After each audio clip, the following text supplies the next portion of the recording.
Hello friends, स्वागत है आप सबका आपके अपने यूट्यूब चैनल पर। आज हम लोग सीटेट दिसंबर 2024 में बाल विकास यानी कि सीडीपी के अंतर्गत जीन पियाजे के सिद्धांत को पढ़ेंगे। आज हमारी चौथी क्लास है और इससे हम जीन पियाजे के संज्ञानात्मक विकास के साथ साथ हम इनसे संबंधित इम्पॉर्टेंट क्वेश्चंस को भी प्रैक्टिस करेंगे। तो आइए शुरू करते हैं अपनी क्लास और देखते हैं जीन पियाजे के संज्ञानात्मक विकास के सिद्धांत को।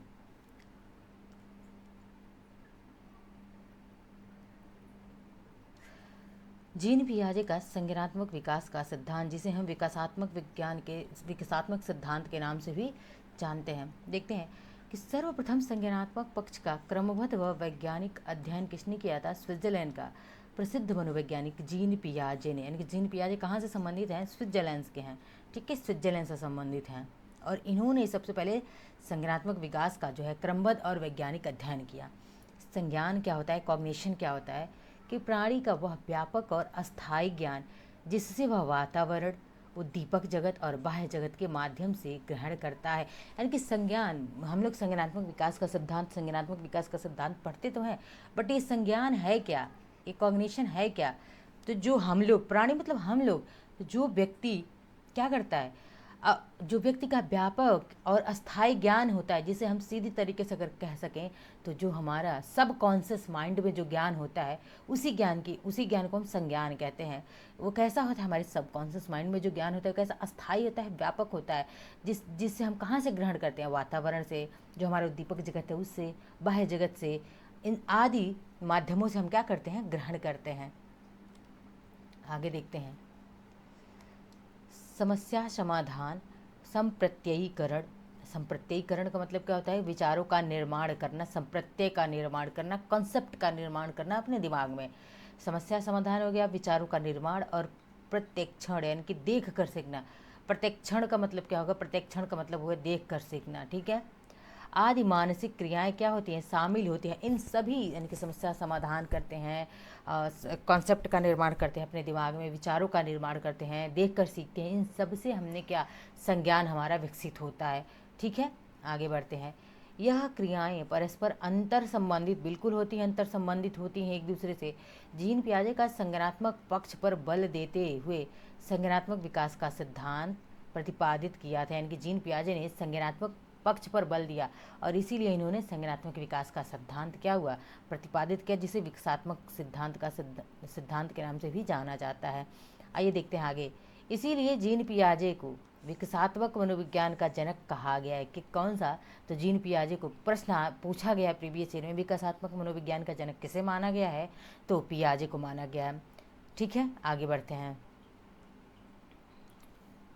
विकासात्मक मनोविज्ञान के अंतर्गत शुरू से अंत तक, यानी कि शुरू से अंत तक का मतलब क्या है कि गर्भावस्था से वृद्धावस्था तक का अध्ययन किया जाता है। कहाँ से कहाँ तक?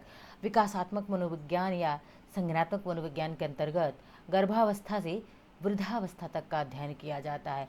विकास कहाँ से प्रारंभ? देखिए, अब एक एक लाइन जो है, एक एक शब्द बहुत इंपॉर्टेंट है। विकास प्रारंभ होता है कहाँ से? तो गर्भावस्था से। प्रश्न पूछा गया है यह यूपी टेट में, सी टेट में, इवन सुपर टेट में भी, DSSB, KVS, NVS, हर जगह यह प्रश्न पूछा गया है कि विकास कहाँ से प्रारंभ होता है? गर्भावस्था से ही विकास प्रारंभ हो जाता है। वेरी इंपॉर्टेंट है यह कि विकास कहाँ से शुरू होता है? गर्भावस्था से ही शुरू हो जाता है। संज्ञान विकास। अब संज्ञानात्मक, देखिए, विकास शुरू होता है, शब्दों में अंतर समझिए कि विकास कहाँ से शुरू होता है? तो गर्भावस्था से। लेकिन संज्ञानात्मक विकास कहाँ से शुरू होता है अगर प्रश्न पूछे तो ये शैशवावस्था से शुरू होकर के जीवन पर्यंत चलता रहता है। कौन सा विकास? संज्ञानात्मक विकास हमारा शैशवावस्था से शुरू होता है और जीवन पर्यंत चलता है। लेकिन विकास कहाँ से शुरू होता है? तो गर्भावस्था से ही विकास शुरू हो जाता है। दोनों प्रश्न वेरी इंपॉर्टेंट हैं। जीन पियाजे का संज्ञानात्मक विकास का सिद्धांत अब क्या है, इसको समझाने के लिए कितनी अवस्थाओं से समझाया है जीन पियाजे ने अपने संज्ञानात्मक विकास के सिद्धांत को? बहुत बार पूछा गया कितनी अवस्थाएं हैं, तो 4 अवस्थाएं बताई हैं। अब इन चारों अवस्थाओं को हम देख लेते हैं। पहला है संवेदी पेशीय अवस्था। पहला क्या है? संवेदी पेशी अवस्था या मोटर इंद्रिय जनित अवस्था इसको कहते हैं। ये इंपॉर्टेंट है, कितने से कितने वर्ष तक का होता है संवेदी पेशी या इंद्रिय जनित अवस्था? तो 2 से 7 वर्ष का, 0 से 7 वर्ष का होता है संवेदी पेशी अवस्था या इंद्रिय जनित अवस्था। यानी कि 0 से क्या होता है? 0 से 2 वर्ष की अवस्था को हम संवेदी पेशी अवस्था कहते हैं। देखते हैं क्या है। जन्म के समय शिशु क्या होता है, बाह्य क्या होगा, बाह्य जगत के प्रति अनभिज्ञ होता है। भाई जन्म के समय जब बच्चा जन्म लेता है तो उसे बाहरी जगत के, बाहरी दुनिया के बारे में कोई ज्ञान नहीं होता, वो पूरी तरह से अनभिज्ञ होता है, मतलब कोरा कागज होता है बच्चा। धीरे धीरे वह आयु के साथ साथ अपनी संवेदनाएं व शारीरिक क्रियाओं के माध्यम से जगत का क्या करता है, ज्ञान ग्रहण करता है। ठीक है, आगे बढ़ते हैं। बच्चा जो बाह्य जगत में अब दुनिया में आया तो क्या करता है, वह वस्तुओं को देखकर, वस्तु को कैसे कैसे समझता है, देखकर, सुनकर और स्पर्श करके तथा गंध करके, यानी कि सूंघ कर वस्तुओं को देखता है, सुनता है, छू कर देखता है, स्पर्श करने में छू कर देखता है, महक, गंध यानी कि महक कर देखता है, और स्वाद के माध्यम से ग्रहण करता है। ठीक है, वस्तुओं का ज्ञान ऐसे प्राप्त करता है बच्चा। ये सभी प्रश्न पूछे गए हैं। अब देखिए बच्चा क्या करता है, छोटे छोटे शब्दों को बोल, 0 से 2 वर्ष का जब बच्चा होगा तो वही वो अधिक से अधिक क्या ही कर सकता है। अब छोटे छोटे शब्दों को बोलेगा, मम्मा पापा बोलने लगेगा, दादा दादी सब बोलने लगेगा, छोटे छोटे शब्द। परिचितों का मुस्कान के साथ क्या करेगा, स्वागत। अपनी माँ को देखेगा तो क्या मुस्काएगा, पिता को देखेगा तो मुस्कुराएगा, बाबा को देखेगा तो क्या करेगा, मुस्कुराएगा। आप परिचितों को देखकर, यानी कि जो अपरिचित, आप नहीं बल्कि जो अपरिचित होंगे, जिन्हें वो जानता ही नहीं, कभी देखा ही नहीं, उनको देखकर क्या भयभीत होगा, डरने लगेगा। ठीक है, आगे अब देखते हैं। दूसरी अवस्था है पूर्व संक्रियात्मक अवस्था, और यह कितने से कितने वर्ष की होती है, 2 से 7 वर्ष की होती है पूर्व संक्रियात्मक अवस्था। संवेदी अवस्था, एक बार मैं यहाँ पे आप लोगों को रिवीजन करवाते चल रही हूँ कि संवेदी पेशी अवस्था कितने वर्ष की होती है, 0 से 2 वर्ष की होती है संवेदी पेशी अवस्था। पूर्व संक्रिया अवस्था 2 से 7 वर्ष तक का इसमें अवस्था माना जाता है, और यह इस अवस्था में बालक जो है दूसरे के संपर्क में खिलौनों से अनुकरण के माध्यम से सीखता है। यानी कि इस अब 2 से 7 वर्ष की अवस्था में आया तो बच्चा खिलौनों से सीखने लगा, अनुकरण करके सीखने लगा, देख करके, नकल करके सीखने लगा। ठीक है, इसीलिए खिलौनों की आयु, टॉय एज किसे कहा जाता है, तो टॉय एज या खिलौनों की एज जो है किसे कहा गया है, तो 2 से 7 वर्ष की अवस्था को। ठीक है, 2 से 7 वर्ष की अवस्था या पूर्व संक्रिया अवस्था क्या होती है, इस पूर्व संक्रिया अवस्था को टॉय एज, ठीक है, इसे टॉय एज भी कहा जाता है। टॉय एज खिलौनों की अवस्था, पूर्व संक्रिय अवस्था को। ठीक है, बहुत बार पूछा गया है टॉय एज किसे कहते हैं, तो टॉय एज खिलौने की अवस्था, ठीक है, पूर्व संक्रिय अवस्था को 2 से 7 वर्ष की होती, इसे माना गया है। शिशु गिनती गिनना, रंगों को पहचानना, वस्तुओं को क्रम से रखना, हल्के भारी का ज्ञान होना, यानी कि क्या क्या सीख जाता है पूर्व संक्रिय अवस्था में या 2 से 7 वर्ष की अवस्था में। शिशु गिनती गिनना सीख लेता है, रंग लाल हरा पीला काला नीला पहचान जाता है, वस्तुओं को क्रम से ऑर्डर में रखना सीख जाता है, 1 2 3 4, यानी कि एक तरह से उसे काउंटिंग आने लगती है। हल्के भारी का क्या हो जाता है, उसे ज्ञान हो जाता है। अब देखिए माता पिता की आज्ञा मानने लगता है पूर्व संक्रिय अवस्था में। प्रश्न पूछा गया कि किस अवस्था में बच्चा जो है माता पिता की आज्ञा का पालन करने लगता है, तो किस अवस्था में करने लगता है, पूर्व संक्रिय अवस्था, यानी कि 2 से 7 वर्ष की अवस्था। पूछने पर अपना नाम बताने लगता है, घर के छोटे छोटे कार्यों में मदद करना आज सब सीख जाता है। अब यहाँ से कोई भी प्रश्न बने कि किस एज पर जो है बच्चा, किस आयु में या पियाजे के किस संज्ञानात्मक विकास के किस अवस्था में बच्चा प्रश्न पूछने पर अपना नाम बताने लगता है, तो कौन सी अवस्था होगी, पूर्व संक्रिया अवस्था, 2 से 7 वर्ष की अवस्था। इसी अवस्था का टॉय एज भी कहा गया है। बहुत बार पूछा गया है खिलौनों की आयु किसे कहा गया है। लेकिन वह तर्क वितर्क करने योग्य नहीं होता है। वेरी इंपॉर्टेंट लाइन है, क्या है, वेरी इंपॉर्टेंट लाइन है कि बच्चा क्या करता है, तर्क वितर्क पूर्व संक्रिया अवस्था में, जो कि 2 से 7 वर्ष की अवस्था मानी गई है, और इसमें बच्चा तर्क वितर्क नहीं कर पाता है कि क्या अच्छा है क्या बुरा है, इसका तर्क नहीं कर पाता है बच्चा, इसीलिए इसे अतार्किक चिंतन की अवस्था कहा गया है। यानी कि पूर्व संक्रिया अवस्था को दूसरा नाम क्या है, ये पूछा गया है, पूर्व संक्रिय अवस्था का दूसरा नाम क्या है, अतार्किक चिंतन की अवस्था।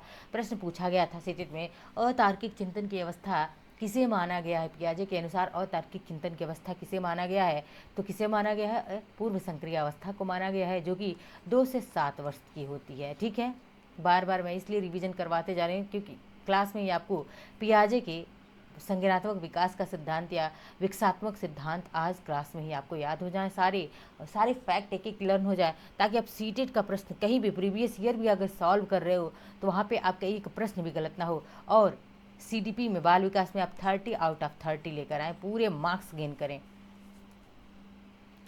वस्तु अस्थायित्व का भाव जागृत हो जाता है कब? 2 से 7 वर्ष की अवस्था में वस्तु अस्थायित्व यानी कि पूर्व संक्रिया अवस्था। कौन सी अवस्था? तो पूर्व संक्रिया अवस्था में बच्चे में वस्तु अस्थायित्व आने लगता है। निर्जीव और सजीव वस्तुओं में चिंतन करने लगता है, जिसे जीववाद कहा जाता है। ठीक है, आगे देखते हैं। अब सबसे वेरी इंपॉर्टेंट क्या है, प्रतीकात्मक सोच किस अवस्था में आ जाती है? तो पूर्व संक्रिय अवस्था, जो कि 2 से 7 वर्ष की अवस्था है, इसमें बच्चे में प्रतीकात्मक सोच आ जाती है। वह चीज़ों के प्रति सोचने लगता है, कल्पनाशील की भावना आ जाती है इसमें। अनुकरणशीलता बहुत वेरी इंपॉर्टेंट है। बच्चा अनुकरण करना किस में सीख लेता है, किस एज में? तो 2 से 7 वर्ष की अवस्था में, पूर्व संक्रिय अवस्था में या टॉय एज में बच्चा अनुकरण करने लगता है अपने बड़ों का। नेक्स्ट है, ये तीसरी अवस्था है अस्थूल या मूर्त संक्रिया अवस्था। क्या है? तीसरी अवस्था है अस्थूल या मूर्त संक्रिया अवस्था, जो कि कितने से कितने वर्ष की होती है? 7 से 12। बच्चा थोड़ा अब किस एज में आ रहा है? तो बच्चा धीरे धीरे टीन एज की तरफ आगे बढ़ता है। 7 से 12 वर्ष की अवस्था होती है। इस अवस्था में बच्चा तार्किक मूर्त चिंतन प्रारंभ कर देता है। किस अवस्था में? इसी इसका नाम ही है मूर्त संक्रिया, तो मूर्त संक्रियाएं करता है, यानी कि मूर्त चिंतन शुरू कर देता है और तार्किक चिंतन शुरू कर देता है। किस अवस्था में? तो किस अवस्था में बच्चा ये शुरू कर दे रहा है? मूर्त संक्रिया अवस्था, जो कि तीसरी एज है, 7 से 12 वर्ष का अवस्था है। लेकिन बालक का चिंतन केवल प्रत्यक्ष वस्तुओं तक ही सीमित है। मूर्त चिंतन तो कर रहा है, लेकिन केवल और केवल प्रत्यक्ष, जो सामने वस्तुएं हैं, जो सामने नहीं है, इंडिविजुअल है, उनके बारे में बच्चा न तो तार्किक चिंतन कर पा रहा है और न ही मूर्त चिंतन कर पा रहा है। यही इम्पॉर्टेंट है ये भी। लेकिन वह अपने सामने उपस्थित दो वस्तुओं के बीच तुलना करना, अंतर करना, समानता असमानता बताने लगता है। अब प्रश्न बन जाए आपसे सीधे में कि पियाजे के किस सिद्धांत के अनुसार जो है बच्चा वस्तुओं के बीच तुलना करने लगता है, अंतर करने लगता है, समानता असमानता बताने लगता है? तो आप क्या बताएंगे? आपको पता है कि मूर्त चिंतन अवस्था या मूर्त संक्रिया अवस्था इसे कहते हैं। और ये क्या होती है?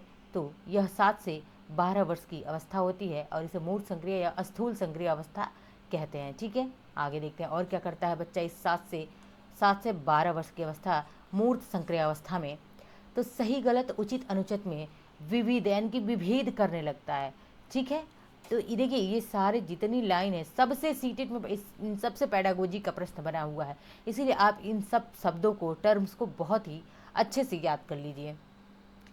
इसीलिए इसे मूर्त चिंतन की अवस्था के नाम से जाना जाता है। यानी कि प्रश्न आए मूर्त चिंतन की अवस्था के नाम से किस सिद्धांत को, कि पियाजे के अनुसार मूर्त चिंतन की अवस्था कितने से कितने वर्ष की होती है? तो 7 से 12 वर्ष की होती है। ठीक है, मूर्त चिंतन किस अवस्था में बच्चा करता है? तीसरी अवस्था में करता है, जो कि तीसरी स्टेज है, तीसरी अवस्था है, 7 से 12 वर्ष की है। ये दोनों चीज़ें याद रखिएगा। ठीक है, आगे बढ़ते हैं। बालक जो है दिन, तारीख, समय, महीना, वर्ष आदि बताने योग्य हो जाता है। तो कब बताने लगता है? जब बच्चा 7 से 12 साल का हो जाएगा, तो उसकी बुद्धि भी और विकसित हो जाएगी और वह दिन, तारीख, समय, महीना आदि वर्ष वगैरह बताने लगता है। पियाजे की तीसरी अवस्था में, मूर्त संक्रिया अवस्था में, कब? मूर्त संक्रिया अवस्था में जो है बच्चा दिन, तारीख, वर्ष, महीना आदि बताने लगता है। उत्क्रमणशीलता पाई जाती है मूर्त संक्रिय अवस्था में, इसीलिए इसे पलावटी अवस्था के नाम से भी जाना जाता है। भाषा एवं संप्रेषण योग्यता का विकास हो जाता है। बिल्कुल 7 से 12 वर्ष का बच्चा हो चुका है, तो उसमें भाषा का और संप्रेषण क्षमता का क्या हो गया? विकास हो गया है। चौथी अवस्था जो कि अंतिम अवस्था है, औपचारिक संक्रियात्मक अवस्था, जो 12 वर्ष के बाद शुरू होती है। 12 वर्ष के बाद औपचारिक संक्रिया अवस्था शुरू होती है। अब देखिए, अब इस 12 वर्ष के बाद बच्चे किस में आ जाता है? Teen age. क्यों कहते हैं टीन एज? यानी कि 13, 14, 15, 16, 17। जब 17, 18, 19 तक जब रहेगा बच्चा, 13 से 19 तक, उसे हम टीन एज कहते हैं। 20 में भी टीन एज के बाद की अवस्था हो जाती है। तो इसीलिए किशोर अवस्था, किशोर को टीन कहा जाता है, तो टीन एज अवस्था। इस अवस्था में किशोर क्या कर लेता है? मूर्त के साथ साथ अमूर्त चिंतन भी करता है। अब तीसरी अवस्था में मूर्त संक्रिया में बच्चा क्या करता था? केवल जो कि 7 से 12 वर्ष की थी, उसमें बच्चा मूर्त चिंतन करता था, प्रत्यक्ष वस्तुओं को देखकर अमूर्त चिंतन नहीं कर पाता था। लेकिन अब औपचारिक संक्रिया अवस्था में बच्चा क्या कर रहा है? तो किशोर जो है मूर्त चिंतन के साथ साथ अमूर्त चिंतन भी कर ले रहा है, प्रत्यक्ष अप्रत्यक्ष दोनों के बारे में सोचने लगा है। ठीक है, यानी कि इस अवस्था में किशोर मूर्त के साथ साथ अमूर्त चिंतन करने योग्य क्या हो जाता है? हो जाता है। अब देखते हैं, इसीलिए इसे तार्किक चिंतन की अवस्था के नाम से जाना जाता है। इस अवस्था में मानसिक योग्यताओं का पूर्ण विकास हो जाता है। प्रश्न बन जाए कि पियाजे के किस अवस्था के अनुसार, पियाजे के सिद्धांत के किस अवस्था के अनुसार बालक में मानसिक योग्यताओं का पूर्ण विकास हो जाता है। तो आपने पढ़ा, अगर क्लास अच्छे से किया है तो आपको अच्छे से पता होगा कि चौथी अवस्था, चौथी स्टेज है, जो कि 12 वर्ष के बाद शुरू होती है। ठीक है, इस अवस्था में परिकल्पनात्मक चिंतन, हाइपोथेटिकल चिंतन बच्चा करने लगता है। ठीक है, यह अवस्था जो परिकल्पना मतलब हाइपोथेटिकल चिंतन करने लगता है बच्चा। ठीक है, इंपॉर्टेंट है यह टर्म। अब देखते हैं जीन पियाजे का शिक्षा में योगदान क्या रहा है, उन्होंने क्या कंट्रीब्यूशन किया है एजुकेशन में, ये समझ लेते हैं। जीन पियाजे का संज्ञानात्मक विकास का सिद्धांत का इन्होंने क्या किया है, प्रतिपादन किया हुआ है। आगे देखते हैं, इन्होंने बाल केंद्रित, देखिए टीचर सेंटर्ड नहीं बल्कि जीन पियाजे ने बाल केंद्रित शिक्षा पर बल दिया है, इनके बालक ही सब कुछ है। जीन पियाजे ने शिक्षण में शिक्षक की भूमिका को महत्वपूर्ण बताते हुए कहा कि क्या, पहला है कि शिक्षक को बालक की समस्या का क्या करना चाहिए, निदान करना चाहिए। यानी कि जीन पियाजे ने शिक्षण में शिक्षक की भूमिका क्यों इम्पोर्टेंस दिया है, क्यों इम्पोर्टेंट बताया, क्योंकि शिक्षक बालक, अगर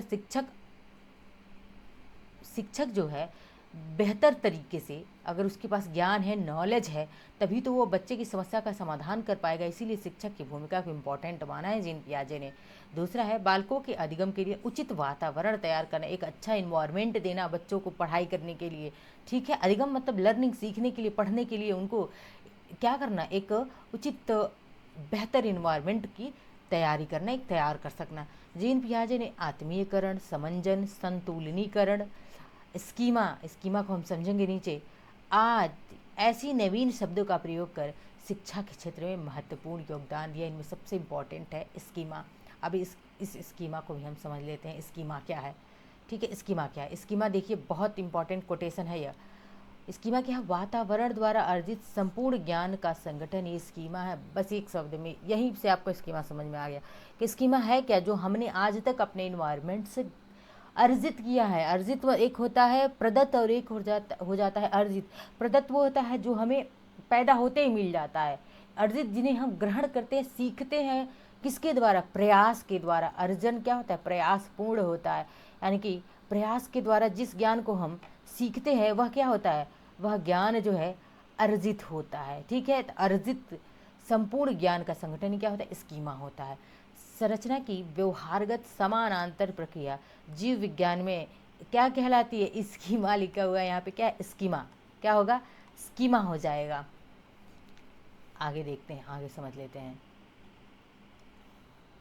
अर्थात उद्दीपक के प्रति विश्वसनीय अनुक्रिया को क्या कहते हैं, उद्दीपक के प्रति विश्वसनीय अनुक्रिया को स्कीमा कहते हैं। अब देखिए आगे, अब इनसे संबंधित कुछ प्रश्न हैं, इन प्रश्नों के हम प्रैक्टिस कर लेते हैं। ठीक है, जीन पियाजे के संज्ञानात्मक विकास से संबंधित अति महत्वपूर्ण प्रश्न जो है, आंसर भी आपको दे दिया गया है। ठीक है, प्रश्न है पियाजे के सिद्धांत को और किस नाम से जाना जाता है, पियाजे के सिद्धांत को और किस नाम से जाना जाता है, तो क्या होगा, विकास अवस्था या विकासात्मक सिद्धांत, किस नाम से, विकासात्मक सिद्धांत के नाम से जाना जाता है। देखिए दूसरी अवस्था है हमारा, दूसरा क्वेश्चन है, दूसरा प्रश्न है पियाजे के संज्ञानात्मक विकास की प्रक्रिया में मुख्यतः किन दो बातों को महत्वपूर्ण माना गया है। तो किन दो बातों को महत्वपूर्ण माना गया है पियाजे के संज्ञानात्मक विकास की प्रक्रिया में, तो किसे माना गया है, संगठन व अनुकूलन को सबसे ज़्यादा इंपॉर्टेंस दिया गया है। अब अगला प्रश्न है तार्किक चिंतन की क्षमता का विकास किस अवस्था में, मैंने बहुत बार इस पर फोकस किया है कि बच्चा तार्किक चिंतन कब करने लगता है, किस अवस्था में करने लगता है,